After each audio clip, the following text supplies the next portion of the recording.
Good afternoon, everybody. My name is Hadley Gamble. I am CNBC's senior anchor and international correspondent. It's fantastic to welcome you all here to the World Economic Forum and to welcome this gentleman, His Excellency, Ukraine's Foreign Minister, Dmytro Kuleba. Sir, thank you so much for joining us at such a crucial time for your country. It's my pleasure, and thank you all for coming. I want to kick off by asking you to respond directly to the comments made just a couple of days ago by Henry Kissinger. He's essentially said that Ukraine must give up territory in order for Vladimir Putin to save face. I respect Henry Kissinger, but I appreciate that he's not holding any official position in the US administration. He has his own opinion, but we strongly disagree with it, and this is not something that we're going to do. Yeah.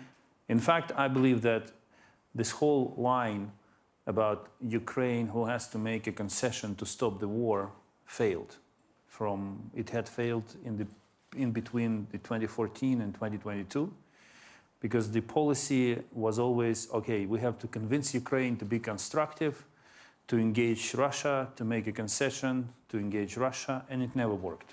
And in the end, it brought us all to the biggest war in Europe since Second World War. If it failed once, it will fail twice. So even thinking rationally about this approach, I believe it's flawed and it's not going to work. But a crushing defeat on a proud people does not necessarily ever end well. And I take you back to the First World War. And the response to that, of course, was an economic and social unrest for 10 years in Germany, the rise of fascism and Adolf Hitler and the Second World War. So there seems to be some merit to what he's saying, no? Well, if I remember history correctly, the German army never admitted that they lost the war. They said they were betrayed at home by the unwillingness of the people and the government to keep fighting. So of course there will always be a difference in the assessment of the situation between civilians and military. The truth is, I don't know, this war is not a copy-paste of any of the previous wars, and will never be. Every war is special. But what I know for sure is that it's black and white. There is nothing in between. It's either them or us. And everyone in the world has to make a choice. Where do they stand? In terms of a negotiation, in terms of a peace, the last time that you and I saw each other was in Antalya in Turkey. That was a conversation that you had with your counterpart, Sergei Lavrov, that went nowhere. Where are we today with the possibility of a negotiated peace? Nowhere. It's, Russia is conducting a large-scale offensive in Donbass. And this is the real, you can recall any movie about World War II, and you can easily imagine what kind of battle is taking place now in Donbass. Tanks, artillery, combat helicopters, air attacks, multiple launch rocket systems, everything is involved. When you are conducting an operation like this, you basically say no to negotiations. If Russia had preferred talks to war, they would have behaved differently. Yeah. Walk us through what you believe you need to win this war. Where is it coming from, and are you getting enough support? I'm talking about from the United States, from Europe, in terms of weapons and money. When you're at war, you literally need everything. Everything. And of course, the key issues now, the situation in terms of weapon supplies is much better compared to where we were even a month ago. And it's worth commending the United States for taking the lead on mobilizing international support and helping us with the supply of artillery, for example, and other weapons. And this Ramstein format set up by Secretary of Defense, it's working. So big thanks to the Biden administration, to Secretary Austin, Secretary Blinken for making it all happen. But there is never a moment in the war when you can say, okay, we did our best, this is it. As long as the war continues, it means that more needs to be done. So now we are facing a big issue with with the critical lack of multiple launch rocket systems. Russia has plenty of them, and they cover squares of our territory with fire, killing and destroying everything. So we need these weapons as soon as possible. We are desperately waiting for them to arrive. On the financial front, our economy is suffering more from the Russian destruction and Russian attacks than the Russian economy suffers from sanctions. Yeah. I'm not trying to say that sanctions are useless, but as long as Russia makes money on selling oil and gas, their pockets are pretty full. So we also need macro-financial assistance to help the country running, to keep the country afloat. And the third element is actually, again, sanctions. As I mentioned, Russia feels pretty comfortable with current oil and gas prices. And we have to seriously reconsider the sanctions policy. Do you believe you're making any progress on that in terms of your European counterparts? Hungary obviously being the major holdout when it comes to sanctioning Russian oil for now. There are two ways to approach sanctions. The first one is to say, okay, we will focus on oil and seek ways how to stop the purchase of Russian oil. There is another way. You can do a more in-depth analysis and come to a conclusion, for example, that the vast majority of Russian oil sold to the global market is carried by maritime means, so by vessels. So if you sanctions, if you tell shipping industry that everyone carrying Russian oil anywhere in the world will face problems, that will mean a big issue for. So you believe they should sanction the shipping industry? My message now, I was very constructive and engaging, and always trying to understand concerns of partners when it came to sanctions. But now, after 3 months of fighting, my message is very simple: kill Russian exports. Accept some critical items that the West needs, but we need a broad strategy aimed not at blocking this or this, but the goal, the strategic purpose should be kill Russian exports. Stop buying from Russia, stop allowing them to make money, which they then invest in the war machine that destroys, kills, rapes, and tortures people in Ukraine. Let's talk about the money a bit, because we are here at the World Economic Forum. Just a few days ago, President Zelensky essentially saying that we needed as much as $500 billion to rebuild Ukraine. That was, in some estimates, a conservative estimate, frankly. But when you talk about that kind of money, you know, a year ago, when we would talk about Ukraine, we'd talk about it as one of the most corrupt countries in the world, a country run by oligarchs. Today, though, everybody's a hero. But folks here at the Forum, who understand money, we think, have real concerns about that kind of cash going to Ukraine, how it's going to be used, how it will be deployed, and whether or not it's going to just end up in the pockets of an oligarch. How do you respond to that? Maybe guys here at the Forum were as wrong on corruption as on their estimate that Ukraine will not survive 3 days because the Ukrainian army is corrupt, everything is corrupt, and they will fail. I think the best evidence of the fact that the issue of corruption in Ukraine is exaggerated is actually the fact that we are still fighting. If we had an incapable state run by oligarchs and corrupt bottom-up, we would not have sustained the pressure. We would not have been sitting here and talking. I think we are in the moment when we all can allow ourselves to be honest with each other.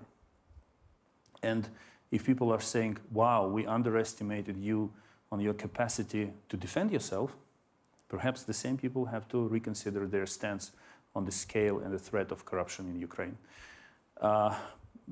To be back on track that everyone likes, when Ukraine is covering its head with ashes, recognizes all of its disadvantages, and everyone else is sitting and appreciating this act of self-humiliation, I can say that, of course, we are open to building all necessary mechanisms that will ensure transparency and efficiency of the use of costs that will be allocated for the reconstruction of Ukraine. What we want to avoid, in particular, is also that some of this money will be lost on the way to Ukraine because of the numerous intermediaries involved in the financial model. And this is why, you know, for example, take the European Union. They are providing us with macro-financial assistance, $1.2 billion, go straight to the budget, right? Would they be doing it if they had no trust in us? No. This is a big amount of money for us, 1.2 billion. True, but you already have the Germans, for example, pushing back on the idea of taking on debt to rebuild Ukraine. I mean, they're basically the Germans. They're essentially saying we can't ask our taxpayers at a time when oil prices, gas prices through the roof to take on debt for rebuilding Ukraine. So you already have difficulties there in terms of how much money you think you're going to end up getting from Europeans I totally themselves. agree with you, and I don't think that American, German, or any other taxpayer in the world has to pay for what Russia has did. There is a way. There is an alternative way to recover Ukraine. It's to make Russia pay for it. And we're talking about the seizure of assets. Absolutely, seizure and transfer. And this is why the European Commission has recently come up with certain initiatives on how to create the legal framework for that. Canada passed a piece of law that allows not only the seizure of assets, but also the transfer of those assets to the recovery or to the project associated with recovery of Ukraine. Make Russia pay for it. I mean, why everyone is trying to be merciful on Russia? Why some countries are, or some leaders or some politicians are concerned that we should not go too far in putting pressure on Russia? Putin betrayed even those who tried to help him by launching a large-scale, full, open aggression against a sovereign country. The aggression that will go into textbooks as the most apparent example of an aggression of one country against another. Make Russia pay for it. There's a counter-narrative, which is that President Biden, of course, has called President Putin a war criminal. There are those in this room, and there are those attending this forum in countries in the Middle East, India, the broader world beyond the West, who would say, actually, it's President Zelensky that's the criminal for continuing a war that is killing his own people and costing the world a heck of a lot of money. Because now we're not just talking about inflation, stagflation, the possibility of recession. We're also talking about an energy crisis, as you know, that's been ongoing for a long time, and famine. How do you respond to that? One has to be a political pervert to put blame on Ukraine for continue fighting against the country that attacked it, against the army that committed unspeakable atrocities in Ukraine, and against the country that basically challenged the entire rule-based order. What we're having now is the permanent member of the United Nations Security Council who possesses the nuclear weapons, attacked another founding member of the United Nations, a sovereign country, for no good reason, and is trying to destroy it, denying the right of this country to exist. Now, today we saw the statement by the Russian official from the Russian, I think, deputy foreign minister, who said, for example, Russia will unblock Ukrainian ports to allow exports of Ukrainian agricultural products to the global market if sanctions are imposed against Russia are lifted. So this is a clear blackmail. You could not find a better example of a blackmail in international relations. If anyone is buying it, I think there is a problem with that person. And we shouldn't waste too much of time trying to understand why that person is making that point. I understand what you say, but does the whole world have to pay for the fact that Ukraine refuses to give up territory to Vladimir Putin? By famine, by higher energy costs? I think that we live in a world where everyone can make its own choice on what to do and what not to do. Some believed in the beginning of this war, some countries believed that this will never affect us. This is just Russia and Ukraine, this is their affair. Now, some of these countries are already feeling the pressure of the food crisis, and they feel the repercussions of this war on them. And this is only the beginning. And if we allow President Putin to continue his military madness, the crisis will go deeper and deeper. Because let me just explain one thing where we're heading to if Russia does not lift its blockade. So if we do not export our crops currently stored in the territory of Ukraine, we will soon harvest another crop. We will bring it and put it next to the current storages, which are full. And while there will be a food crisis unfolding in some parts of the world, Ukrainian grain will be getting rotten under open skies. Now, if this problem is not resolved, Ukrainian farmers will not plant another crop. And and the whole agricultural cycle in Ukraine will be interrupted. and that will mean a multi-year food crisis. Now, if anyone tries to say that it's Ukraine to blame for fighting for each other, it's the same thing as you see a criminal and a victim who is fighting for survival, and you blame the victim for fighting too much. There's just been a report in the press that Vladimir Putin has decided to lift the retirement age of the military, essentially say that he can keep more people in the military for longer. In terms of what's happening back at home, how would you assess the strength of Russia's military capabilities today? Because they're undoubtedly lethal. They're extremely strong when it comes to ground heavy weapons. Artillery, military, multiple launch rocket systems, all kinds of radio jamming, tanks, but not because they are more advanced than other similar weapons in the world, but because they have a certain quantity of them that they can throw on us one wave after another. The morale of the Russian soldiers is very low. They don't understand what they're fighting for.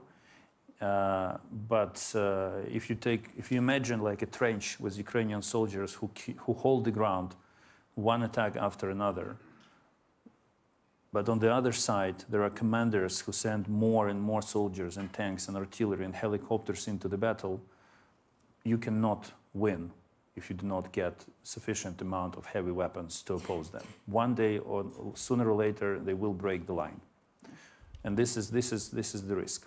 And do you see President Putin, like Stalin before him, willing to use his own people as cannon fodder? This is the difference between us and them. We care for human life, and he doesn't. I think it's one of the conceptual differences between Ukrainians and Ukrainian and Russian systems. That for him, human life is nothing, whether be it Russian soldier or Ukrainian civilian, not to mention Ukrainian soldiers, of course. And that's why in Donbass now, for example, we hold the position. Our soldiers repel attack, kill thousands of Russian soldiers. There is another wave coming. They kill them, and instead of changing the tactics, Russian commanders order more and more of their soldiers to go into the battle. What about the loss, eventually, of public support?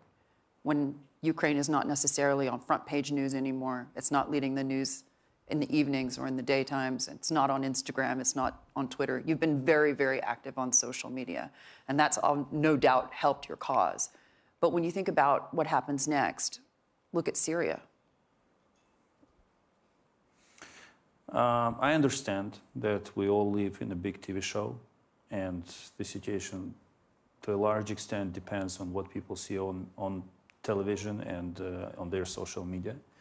The difference between such people who are, it's hard to blame them, and us is that they can afford getting bored, and we can't.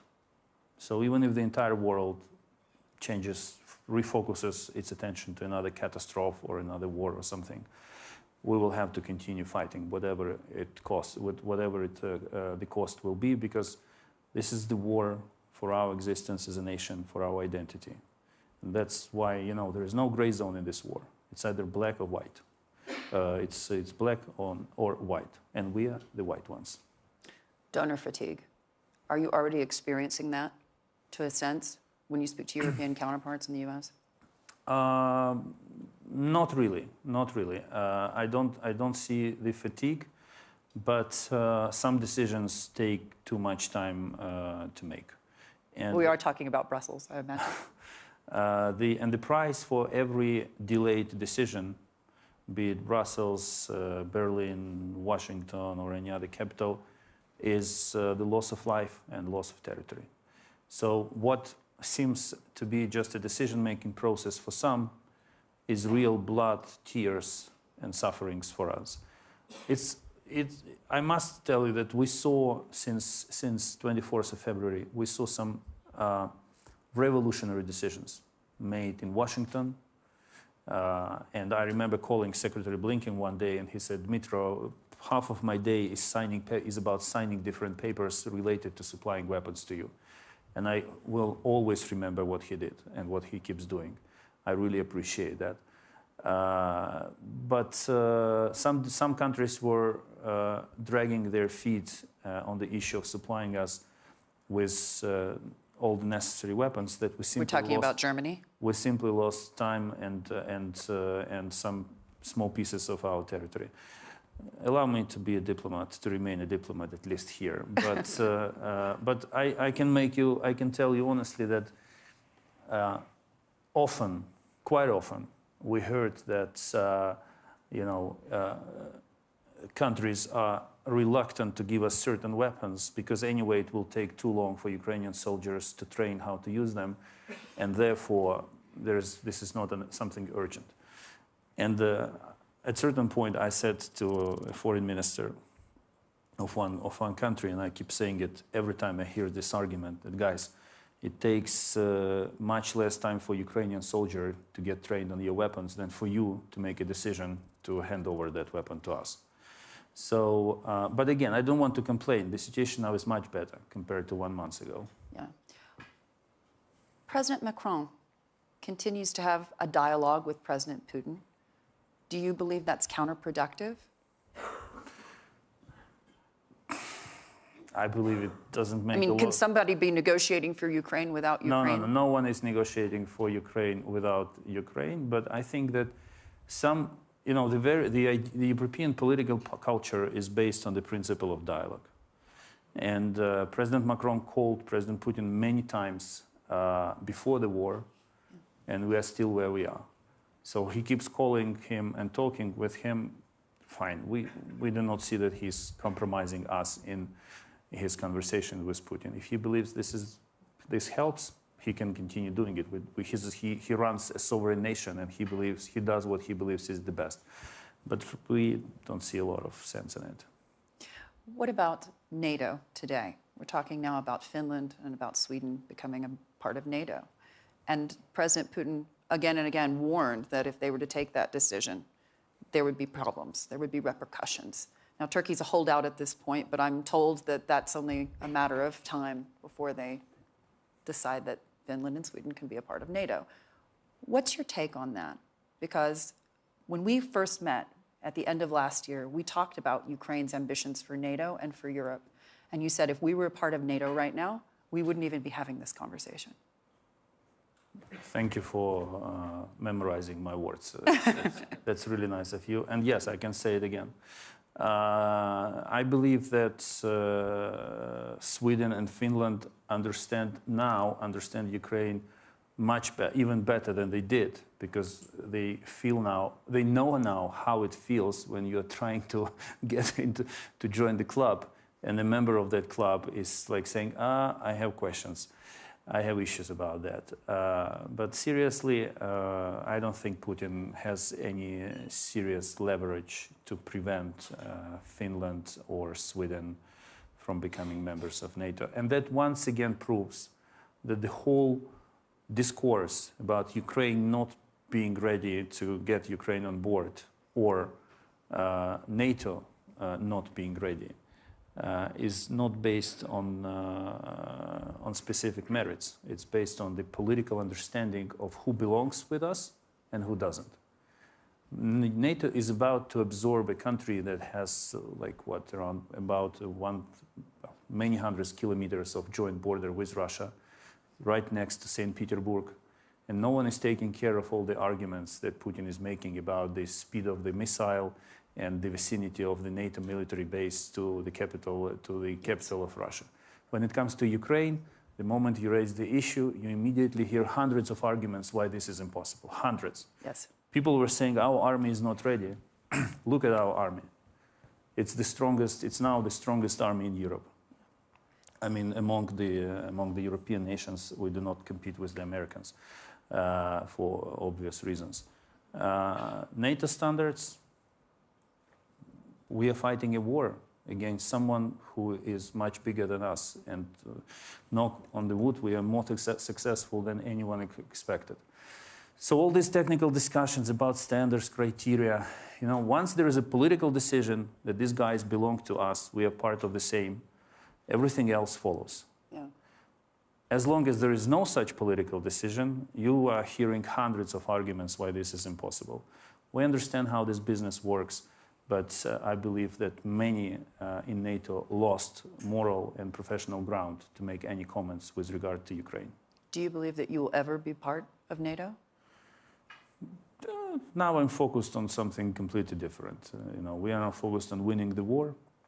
And, my people criticize me for saying that NATO did nothing since the beginning of the war. And my experts, my NATO experts, they say I have to be more constructive. But I am constructive. My point is very simple. We see allies helping Ukraine out. We see this group of allies, NATO allies, helping us. But in the beginning of the war, the people of Ukraine, it was a public sentiment. They believed that NATO is the strong force, and EU is only capable of expressing different various levels of concern, and that's it. But the war is always a test that rips masks off. And we all saw real faces. What we saw are some revolutionary, groundbreaking decisions taken by the European Union, which even they themselves did not expect to make. And we see NATO as an alliance, as an institution, sidelined and doing literally nothing, I'm sorry to say it. I do not complain on allies. Do you see them as irrelevant? No, I think it's actually the decision of the allies themselves. To remain. Not to do it, not to allow NATO as an institution to act under these circumstances. Because for their concerns, which they have, like NATO, Russia at war, all this stuff. But again, when it comes to accommodating Finland and Sweden, no one is making the point that this increases the risk of NATO and Russia coming at war with each other. So there is an element of hypocrisy. I understand that this is life. We as a country, we spent 30 years fighting prejudices and stereotypes in attitudes towards Ukraine, so I can live with it. Don't get me wrong, I think NATO is important. The European integration of Ukraine to NATO is part of our constitution. Jens Stoltenberg, as Secretary General, is a man who really does his best. But we see that these circumstances are not the good ones for NATO to show its best.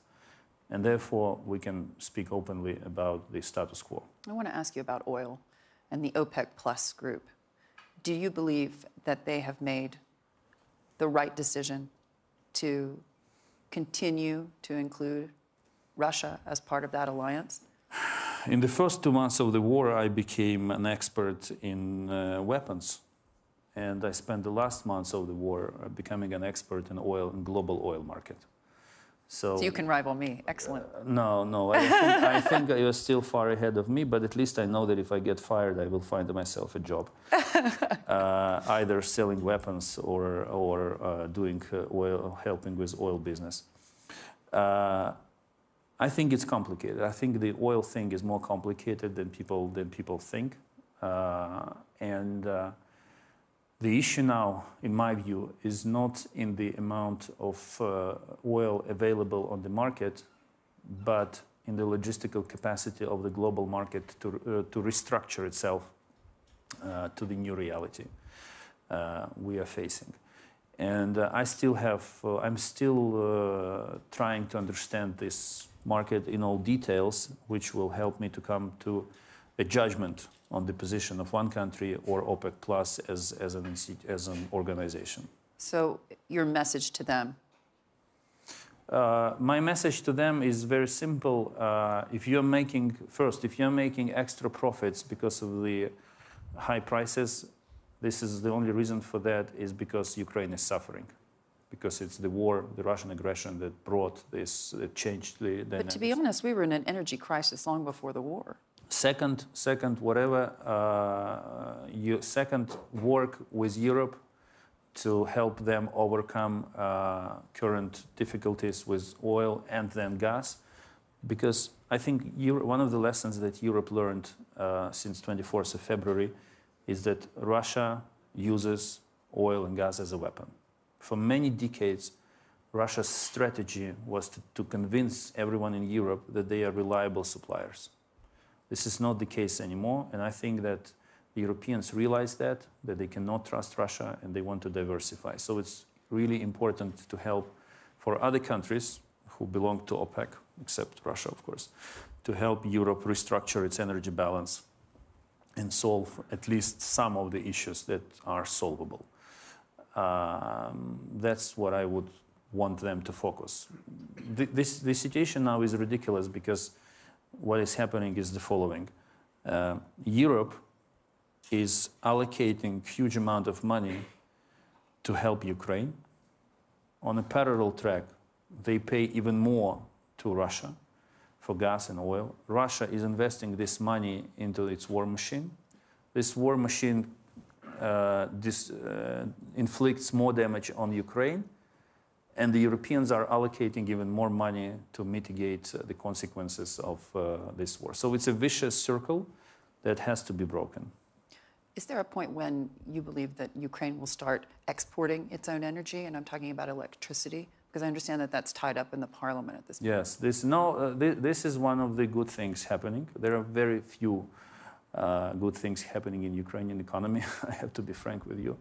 But one of the good things is that European Union accepted us as part of the joint electricity grid. And so we are heading, I think we are kind of 1 month away from actually becoming a participant on the market. And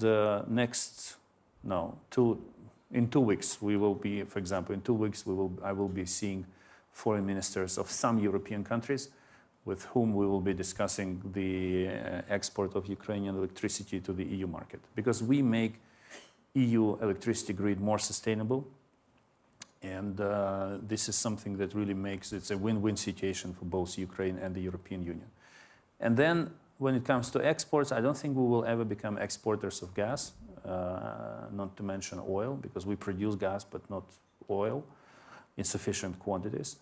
But I think we should seriously look into renewables, especially in green hydrogen. The European Union sees us as the production facility for green hydrogen. And this is something that we will definitely be able to export once all necessary infrastructure is put in place.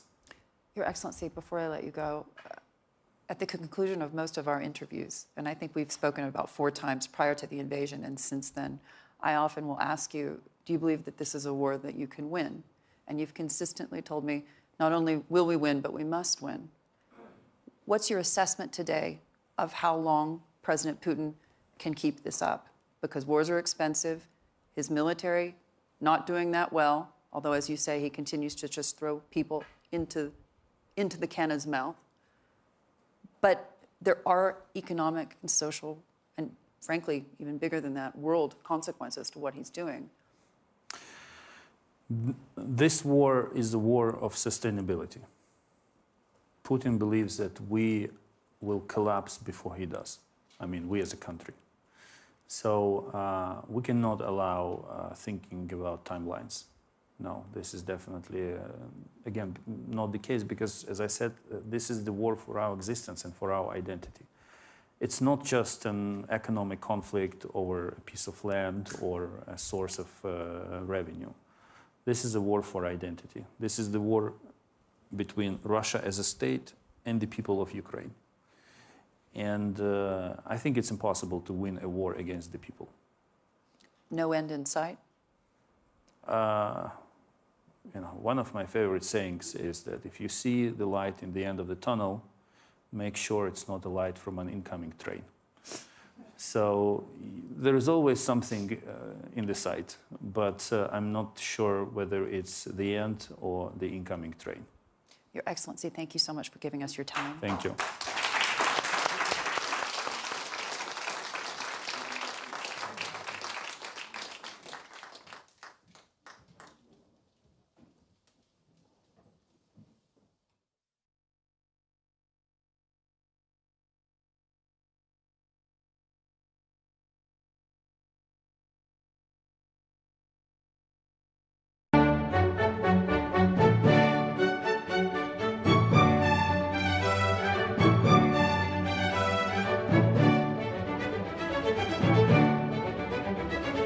Says no one should have to be swabbed to identify